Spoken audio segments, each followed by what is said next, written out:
Alright guys, just want to do a quick follow-up on the Kodak Easyshare Camera Repair. Got the new screen in, and as you can see, it's working perfect. Camera's like brand new. Alright, so now I got good camera I'm using right now. Take this video and I got it back up. So that's great. And just a couple of other things with this repair I wanted to go over.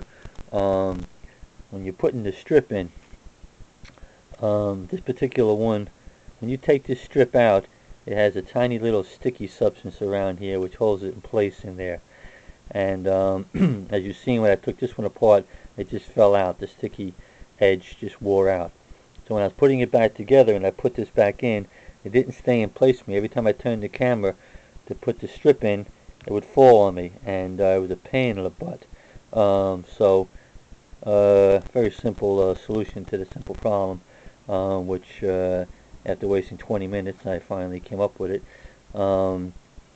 Put this screen into the casing, and once you get it into the casing, alright, hold it in there from the back side. Put two little pieces of Scotch tape, one on each side, just to hold it in place. Get the kind that removes easily without leaving residue. Alright, and then you can hold the camera like this. The screen won't fall out on you, and you can do the job of putting the screen in.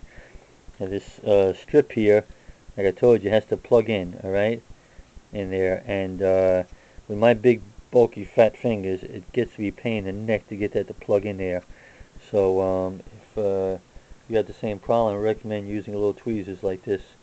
Just hold it with the tweezers, and you can, I'm getting this right with the camera, but hold it with the tweezers and just stick it in there very gently. That's all. Alright. So that's really the only tricky part of the whole thing, is just getting this thing to plug in. Alright, because again, my fingers were so big I couldn't get it to work good for me. I had to do it a few times. But that's all. Use a little tweezers, get it in there. Okay.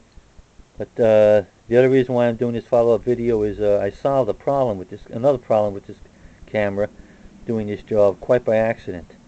You notice this video and my other video of the camera repair, the volume is pretty much perfect, as opposed to a lot of my videos which have actually gotten complaints about the volume going up and down and having scratchy noises in it and tapping noises, etc.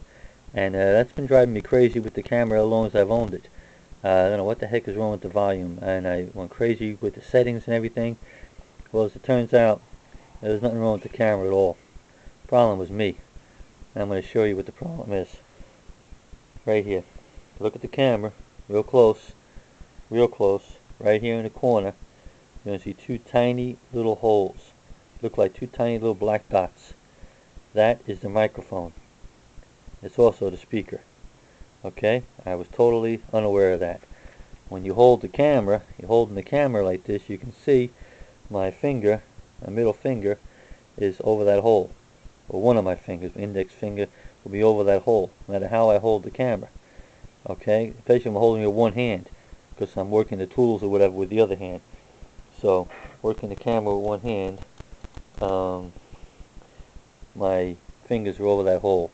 And as you move them, as you move your fingers on and off that hole, the volume goes on and off. Basically, you're like muffling the microphone.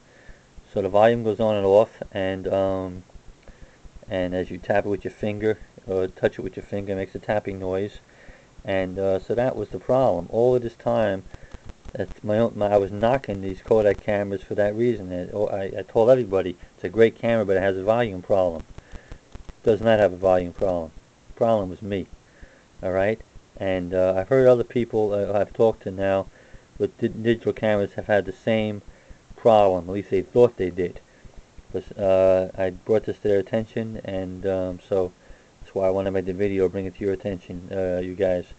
So look for those two tiny little holes, or whatever, how many holes in the front of the camera, and that is the microphone slash speaker. Alright, might not always be in the same spot, but more than likely will be in the front of the camera, okay, facing the subject that you're filming. Alright, so just a simple thing, but tell you, I've had this camera for over 2 years and I never knew about that, and I was pretty happy when I discovered it, purely by accident. Solution was hiding in clear view, and so I wanted to pass it on to you guys. That's about it. As you can see, and once again, the camera's working perfect. Really good. So I got 2 perfect cameras now, and I'll be a little more careful about covering over that microphone, so videos be a little better in the future.